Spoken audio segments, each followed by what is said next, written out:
Manusia pertama Nabi Adam dan Hawa,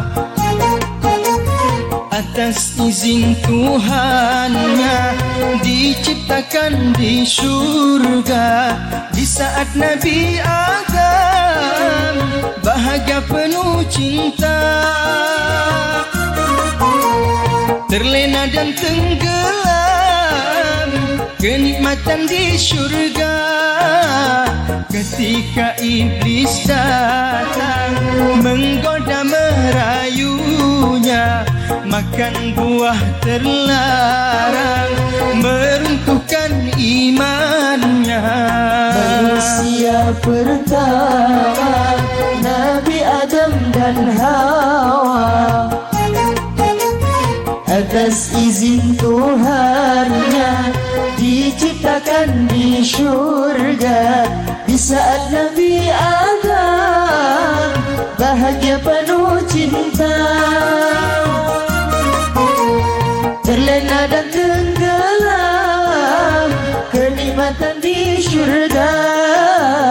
Ketika iblis datang menggoda merayunya, makan buah terlarang meruntuhkan imannya.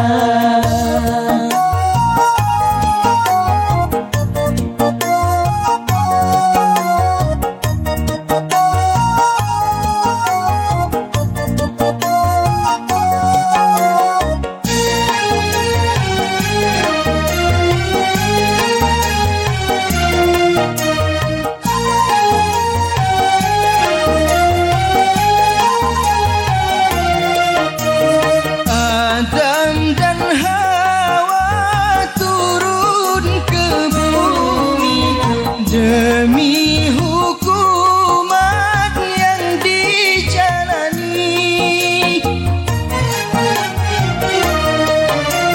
ratusan tahun hidup terpisah, akhirnya berjumpa di Arafat.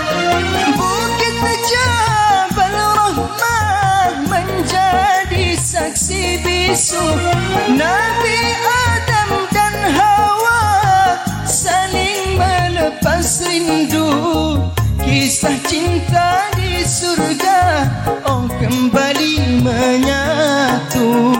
Manusia pertama Nabi Adam dan Hawa, atas izin Tuhannya diciptakan di surga. Di saat Nabi Adam bahagia penuh cinta, terlena dan tenggelam kenikmatan di surga. Ketika iblis datang menggoda merayunya, makan buah terlarang